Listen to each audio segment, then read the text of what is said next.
Olá, muito boa noite para você. Começa agora aqui na tela da Band Amazonas mais um programa Entrevista Coletiva para Manaus e mais 22 municípios do estado. Eu sou Neto Cavalcante, editor-chefe de jornalismo da emissora, e me acompanham na bancada neste programa de hoje os jornalistas Eduardo Galvão, que é repórter e apresentador do Grupo Bandeirantes de Comunicação, e Flávia Moura, também repórter e apresentadora aqui da TV Band Amazonas. O nosso convidado do programa de hoje é advogado, é o presidente da Ordem dos Advogados do Brasil, seccional Amazonas, doutor Marco Aurélio Choi. Doutor Choi, como é conhecido, muito obrigado pela presença aqui na TV Band, por ter aceitado o nosso convite de participar aqui do Entrevista Coletiva. Boa noite a todas e a todas, a toda a equipe aqui da Band Amazonas, você, Neto, Flávia, Eduardo, um prazer muito grande estar nessa bancada aqui do Entrevista Coletiva. Bom, a gente já começa pedindo então para o senhor falar um pouco, apresentar um pouco do trabalho, falar um pouco da Ordem dos Advogados do Brasil, seccional Amazonas, da atribuição da OAB, falar um pouco da sua história até chegar à presidência da Ordem aqui no estado. Eu costumo dizer que o trabalho da OAB, da Ordem dos Advogados do Brasil, tem duas grandes frentes de trabalho, né? A OAB, de um lado, é a entidade que organiza a advocacia brasileira, no caso aqui, a advocacia amazonense, que congrega os advogados, que defende a profissão do advogado. E aí, quando a gente fala dessa advocacia, a gente relembra que é por intermédio da advocacia que você, cidadão, chega ao Poder Judiciário, que essas demandas do cidadão chegam ao Poder Público. Então, essa defesa das prerrogativas da advocacia, que é a primeira metade, a primeira parte das atribuições da ordem, tem uma relação muito forte com o atendimento dos direitos do cidadão. E do outro lado, costumo dizer que são os compromissos da OAB com a sociedade, né? Que são os compromissos da OAB, no caso, com a sociedade amazonense. Então, a OAB tem muitas frentes de trabalho nessa parte voltada para a sociedade, na defesa dos interesses das mulheres. Por exemplo, nós realizamos atendimentos jurídicos gratuitos para as mulheres vítimas de violência doméstica, lá na 2ª Vara Maria da Penha, o trabalho na proteção dos direitos humanos, dos direitos do idoso, da pessoa com deficiência, do afrodescendente, do indígena, da proteção aos animais, do direito do consumidor. E aqui quero lembrar que a OAB se posiciona sempre na defesa dos interesses da sociedade, com diversas ações civis públicas já ajuizadas contra aumento de energia elétrica, contra apagão de energia elétrica, aumento da tarifa de ônibus, aumento de IPTU. Então, a OAB trouxe, né, essa dimensão da preocupação da ordem para com a sociedade e vem atender as expectativas que a sociedade tem para com a OAB. Eu estou no meu 2º mandato na presidência da Ordem, fui vice-presidente, primeiramente no primeiro triênio do presidente Simonetti Neto, depois fui eleito presidente para um 2º triênio e agora eu estou no meu 2º mandato de presidente, no primeiro ano do 2º mandato de presidente, mandato que vai até 31 de dezembro de 2021. Sou amazonense aqui da nossa terra, de Manaus. Sou formado na Universidade Federal do Estado, da Universidade Federal do Amazonas, sou professor da Universidade do Estado, da UEA, concursado da UEA, sou procurador do município de Manaus e exerço a advocacia privada ali no dia a dia, da advocacia militante, né, como nossos mais de 15 mil colegas advogados do Estado do Amazonas. Estamos nessa missão, né, do fortalecimento institucional da ordem, o fortalecimento da nossa profissão da advocacia. Presidente? Pois não? Então, presidente, recentemente o senhor deu uma entrevista, a gente pode colocar nas redes sociais, né? Onde o senhor fala que a advocacia talvez esteja entrando aí no empobrecimento. O porquê que o senhor acha isso? Talvez uma desvalorização? Eu acho uma pergunta muito pertinente, Flávia. Ela tem um reflexo também pelo grande quantitativo de profissionais que adentram no mercado de trabalho no dia a dia. Manaus hoje tem 15 faculdades de direito, né? Somente na cidade de Manaus. Nós temos um exame de ordem, que também seria um outro tema interessante, que aprova apenas 15% dos candidatos, o que você também tem uma discussão reflexa disso, da qualidade dos cursos jurídicos que são oferecidos, né? E mesmo com o exame de ordem de 15% de aprovação, um número muito baixo, nós temos o ingresso de aproximadamente 1.200 profissionais por ano no mercado de trabalho. Hoje nós somos mais de 15.200 advogados inscritos nos quadros da OAB do Amazonas. Esse grande quantitativo, ele traz como reflexo também uma dificuldade de mercado de trabalho, sim, e um desafio para a ordem dos advogados de promover aperfeiçoamento profissional para esses advogados, para que esses advogados consigam melhor enfrentar esse mercado de trabalho, lutar contra esse empobrecimento da advocacia. Nós somos, Flávio, um pedaço do Brasil também. Então, é inegável que essa crise econômica que atingiu o Brasil, uma crise sem precedentes nos últimos anos, ela também atingiu a advocacia, né? E aí faz com que a OAB tenha a obrigação de se reinventar, de proporcionar para esses profissionais reposicionamento no mercado de trabalho, com fatores como, por exemplo, a reforma trabalhista, que trouxe uma repercussão muito grande para a advocacia trabalhista, uma redução de reclamatórios trabalhistas muito grande, e ali era um nicho profissional também muito explorado pela advocacia, pela rapidez, a dinâmica dos processos na justiça do trabalho, e é algo que a gente precisa lutar contra, é algo que a gente precisa ter a preocupação diária, né? O que a OAB pode fazer para melhorar o mercado de trabalho da advocacia amazonense? Presidente, seria impossível e até inadmissível da nossa parte não tocar nesse assunto que eu vou colocar a seguir, que o senhor está acompanhando de perto desde o início, o caso Sotero, que essa semana que passou seria o julgamento, o início desse júri popular que o delegado Gustavo Sotero iria passar. O senhor compõe a equipe que faz a defesa da família da viúva Fabíola, a mulher do advogado Wilson Justo, que foi morto aí pelo Sotero. Eu queria saber do senhor o porquê esse julgamento foi adiado para o próximo mês e se houve erro de quem foi. Foi um erro de digitação por esses nomes do corpo do jurado, não está ali nessa lista que a defesa da família de Sotero, a defesa de Sotero, na verdade, impetrou, pediu que fosse aí revogado, que fosse protelado esse julgamento. Bom, como você mencionou, essa semana teríamos o julgamento, né, do famoso caso Sotero, famoso, eu digo, de forma muito triste, até porque foi algo que chocou a sociedade amazonense, o caso de um delegado de polícia, e aqui não é por ser um delegado de polícia, eu acho que precisa oportunidade para que a gente possa pontuar que a OAB está habilitada na assistência da acusação nesse caso. A OAB atua toda vez que há um advogado atingido, e esse não é o primeiro caso que a OAB atua. Nós já tivemos, eu mesmo já estive na tribuna de defesa de advogados, na tribuna do júri.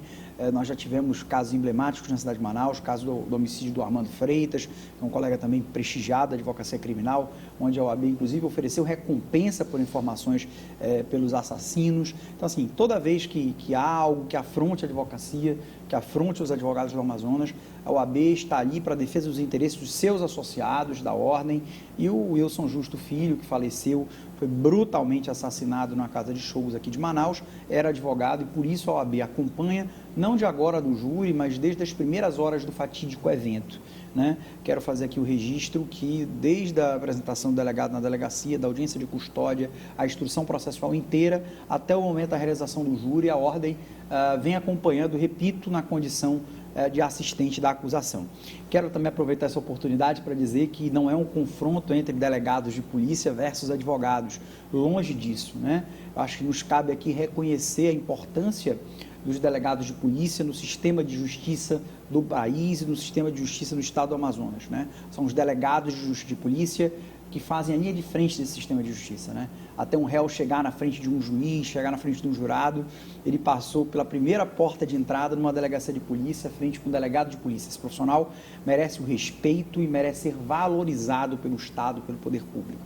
Então, aqui é essa oportunidade para fazer esse esclarecimento de que não se trata de um confronto de classes, mas de um caso absolutamente isolado que aconteceu com o caso com o delegado Sotero, a que eu pessoalmente também não conhecia, e o que a gente espera nesse caso e em todos os outros casos, que a justiça seja efetivamente feita, né? E vai ser feita pela instituição do júri popular, por cidadãos do povo que devem julgá-lo. Nessa última semana que passou, estaria marcado a realização do júri, e a defesa e aqui quero fazer o registro de toda a deferência que a Ordem faz à advocacia, o respeito que a Ordem tem para com a advocacia, especialmente para a advocacia de defesa. A defesa suscitou que dos jurados, os jurados é um quantitativo ali de jurados, até que sejam, para que o nosso cidadão que esteja nos assistindo, assim, que saiba como é que funciona, os jurados são sorteados, né? As defesas e acusação podem fazer dispensas, de até 3 dispensas injustificadas dos jurados, e ali é um jogo de xadrez, né? Porque se mulher é bom para aquele julgamento ou não, se homem é bom, se é novo, velho, idoso, jovem, o perfil, a defesa e a acusação cria uma estratégia dentro dos jurados que são sorteados. A defesa e a acusação podem até fazer 3 negativas sem justificativa, inclusive, né? As demais devem ser justificadas. Então, assim, é importante que defesa e acusação tenham, antes de mais nada, antes do julgamento, acesso de quem são os nomes dos possíveis jurados, para que possa ser feito esse trabalho com toda a amplitude de defesa, especialmente para a defesa. E anualmente é publicada uma relação de pessoas, especialmente servidores públicos, que podem ser jurados. Né? Quanto tempo de antecedência recebe essa lista? Dá tempo de traçar um perfil de cada geralmente no início de cada ano, coletivamente, e aí uma lista de 1.000, 1.500 pessoas que são possíveis de serem juradas. E aí o que acontece? Cada vara do tribunal do júri publica a sua lista. Né? E o que acontece? Às vezes o jurado está de férias do seu trabalho, não vai querer aparecer lá no júri, viajou, pediu para ser substituído, e nesse caso o que aconteceu? Eles estavam aproveitando publicações das 2 outras varas do tribunal do júri para compor o tribunal do júri daquela primeira vara do tribunal do júri. Então, assim, os nomes foram sim publicados, né? Mas não especificamente todos para aquela vara. Então, e aqui quero fazer o registro que a OAB participou também da tomada dessa decisão, foi uma decisão conjunta tomada pela defesa, a acusação, no caso o Ministério Público, que é o titular da ação penal. Muito se falou durante essa semana da responsabilidade da ordem, que aquilo teria sido uma grande orquestração da ordem enquanto delegado. Quero dizer que esse protagonismo nem cabe à Ordem dos Advogados, né? A ordem acompanha de forma bastante sóbria a condição de assistência da acusação, né? A titularidade da ação penal, o dono da ação penal é o Ministério Público, né? Que faz o papel de acusação na condição de representante da sociedade perante o tribunal do júri. Então, assim, havia uma dúvida de interpretação, se a publicação daqueles jurados para outras varas valeriam para os processos daquela vara e, consequentemente, para aquele julgamento. Para evitar esse tipo de discussão futura, que poderia gerar uma nulidade no julgamento e um prejuízo incomensurável para todo mundo, até para a imprensa, né? Imagina você cobrir um evento de 3 dias que foi anulado depois. Então, para que se evite qualquer tipo de discussão futura, né, decidiu-se pelo consenso adiar o júri para os dias 27, 28 e 29 de novembro. Presidente, eu quero fazer uma segunda pergunta com relação a esse caso, mas o programa Entrevista Coletiva faz um breve intervalo e volta daqui a pouquinho.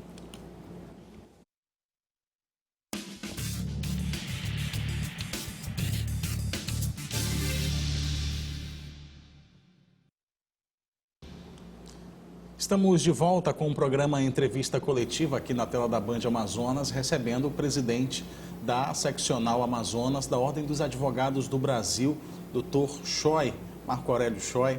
No primeiro bloco, o Eduardo tocou no assunto do julgamento do caso Sotero, que foi adiado. Ainda durante esse adiamento, a gente conversando ali com os envolvidos, a esposa do delegado Sotero chegou a reclamar de dificuldade para encontrar advogados que o defendessem aqui no Amazonas e disse que por conta disso teve que buscar alguém de fora. Houve algum tipo de orientação ou é um corporativismo mesmo da classe de não, nesse caso, atender ao chamado ali da família do delegado? Neto, eu achei muito estranha essa afirmação, lhe confesso, né? Nós temos um universo de 15.200 advogados no estado do Amazonas, né? Nem que a OAB quisesse ir longe disso, até porque nós temos a compreensão da importância da advocacia, especialmente para o exercício das defesas, né? Eu acho que o delegado Sotero merece, tem todo o direito, amplitude de defesa deve ser feita por um advogado. Gostaríamos muito que fosse um advogado do Estado do Amazonas, sem a necessidade de trazer o advogado de fora para isso. No caso, o advogado até renomado que veio, o advogado do goleiro Bruno, né?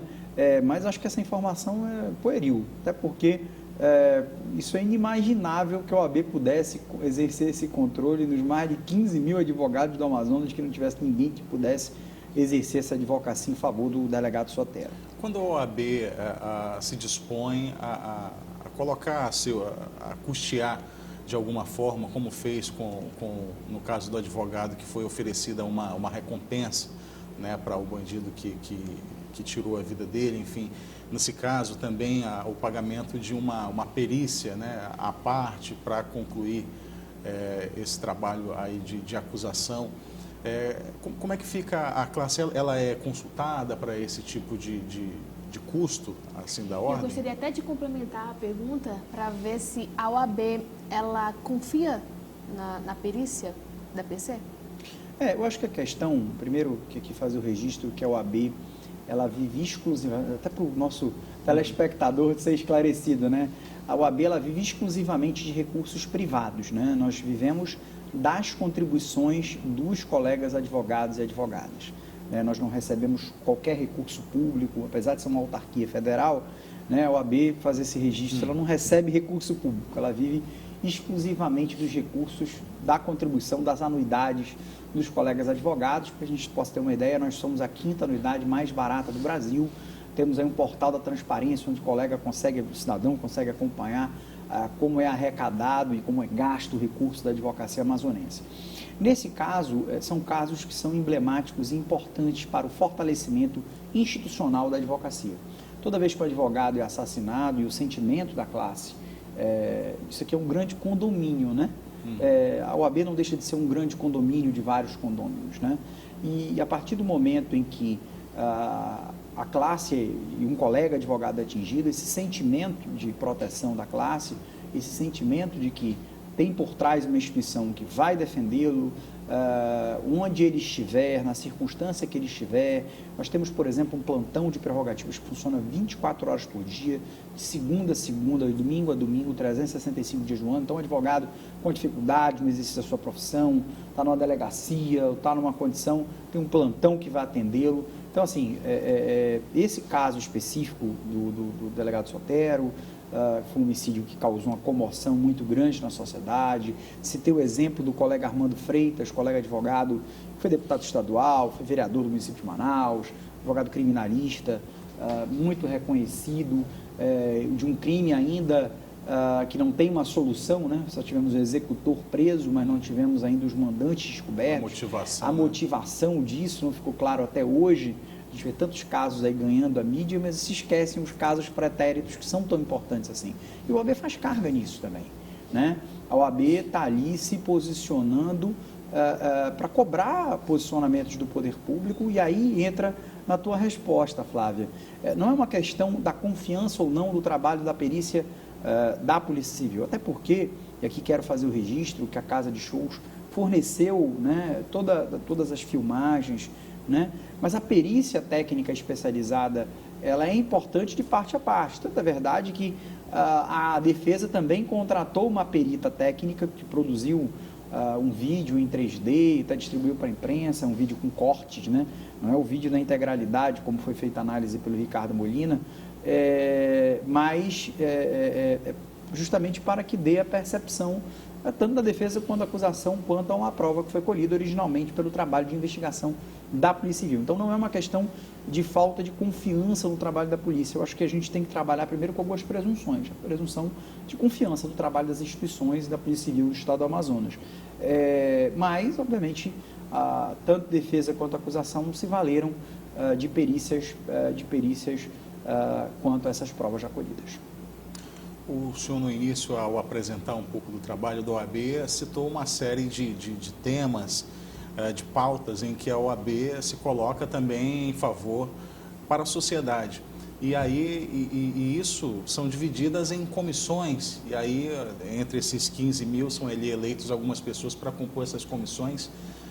Como é que está o trabalho dessas comissões, do que é atendida por cada uma delas e desse trabalho também de definir quem vai participar de qual comissão?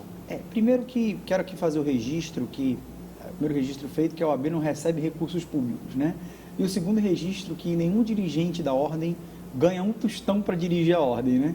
O cargo de presidente da ordem, o diretor da ordem, de conselheiro da OAB, de membros das mais de 60 comissões temáticas que a OAB tem hoje, são cargos absolutamente voluntários de colegas que se dispõem a doar parte do seu tempo à disposição de uma causa específica, de estar à disposição do fortalecimento institucional da advocacia, que é a nossa pretensão, que é o fortalecimento da profissão que todos nós abraçamos escolher quando fizemos a prova da OAB, fomos aprovados e nos tornamos advogados, nos inscrevemos na ordem.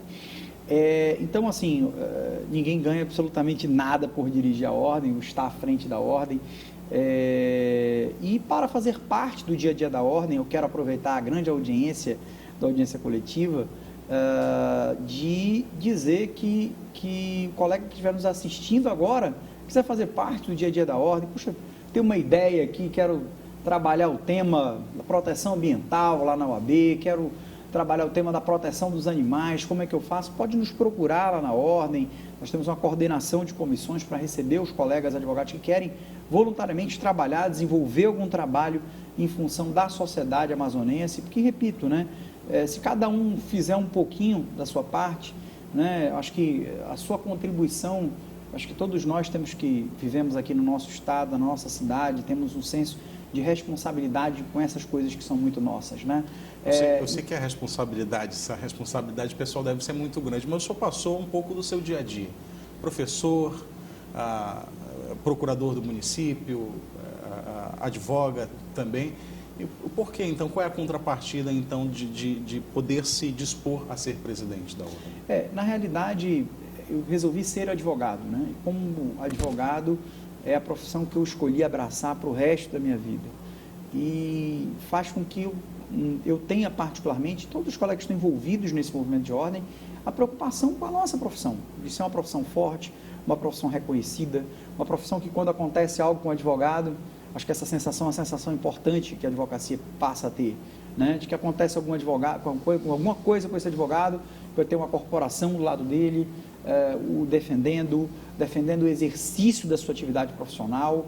E antes que isso seja compreendido de uma forma distorcida, quero dizer que quando a gente fala em proteção de prerrogativa da advocacia, a gente está falando do direito do cidadão. Por exemplo, o cidadão quem é o cidadão que está nos assistindo agora, que tem um filho por qualquer motivo, que foi preso aí numa delegacia da cidade e que não consegue falar com o filho está incomunicável, mas esse filho não pode estar incomunicável para o seu advogado, né? Ou seja, quando a gente fala de um direito do advogado, a gente está falando do fortalecimento de um direito do advogado, a gente está falando de um direito do cidadão também, né? De ter um advogado e de ter acesso, né, ao Poder Judiciário, às instituições públicas, à instituição policial. Então, a questão de dirigir a ordem, do porquê dirigir a ordem, surge da necessidade de ter uma profissão que é respeitada, um Poder Judiciário que respeite a advocacia, né, que respeite, consequentemente, também o cidadão. A OAB se coloca politicamente a favor do direito de defesa? A OAB sempre se preocupou com a questão do direito de defesa. É uma das preocupações fundamentais da ordem, né? Tanto, e vou te dar um exemplo emblemático aqui, na questão do caso do delegado Sotero, né? O delegado está custodiado há 2 anos na Delegacia Geral de Polícia do Estado do Amazonas. A lei diz que delegados de polícia devem ser custodiados em batalhão da Polícia Militar. Mas nós não reclamamos até então, por quê? Nós entendemos que é uma prerrogativa do delegado, né? A gente não está querendo acusar por acusar, tem que respeitar também o papel da defesa. O pleito, por exemplo, do adiamento do júri dessa semana, pleito legítimo da defesa, né? E não é porque nós estamos na assistência da acusação de que nós não temos que reconhecer a importância do trabalho da defesa. Então, a OAB historicamente sempre se posicionou em favor do direito de defesa, especialmente em tempos muito difíceis, como nós vivemos hoje, um tempo da exacerbação das prisões cautelares, né? Hoje, prisão é a regra geral, né? E quando nós somos eternos defensores da liberdade. E quando solta, caso o cliente é liberado, é demérito da justiça e não mérito do advogado. O advogado, eu costumo dizer que o advogado tem uma obrigação de meio, não de resultado, né? O advogado não pode chegar para o cliente e prometer que vai soltar o cliente, né? Mas que ele vai empreender todos os esforços para que aquele objetivo seja alcançado. E sobre, por exemplo, assim, a gente vê o direito, uma profissão, uma das profissões também mais lindas. Eu costumo dizer, vem um militar aqui, a profissão é bonita, vem um médico aqui, a profissão também é bonita. Claro que tem as suas particularidades. Por isso que tem tanta faculdade para formar. Exatamente, mas... Os jornalistas, olha aí. É linda, maravilhosa essa profissão. Agora, eu pergunto do senhor, assim, as pessoas que têm curiosidade de conhecer mais o direito, como é que o senhor colocaria? Essa profissão é como? Como o senhor define, no caso? Nosso tempo já está chegando ao fim. Aproveito para agradecer a Flávia Moura, o Eduardo Galvão, e peço que o senhor já dessa resposta, faça aí a sua despedida. Temos um minuto. Acho que naquela competição das profissões, de, puxa, qual a profissão mais importante? O médico diz, puxa, nós salvamos vidas, né? E eu digo, a advocacia resgata a dignidade, né? É a profissão capaz de resgatar a dignidade daquele cidadão que teve a luz cortada da sua casa, teve o serviço público restabelecido, do cidadão que está preso injustamente e aí se socorre de um advogado para ser lhe retirado. Então, assim, o dia a dia transpira muito essa questão do direito. Então, acompanhar os júris, acompanhar o dia a dia das faculdades, eu acho que é muito importante para aquele que quer abraçar a carreira da advocacia.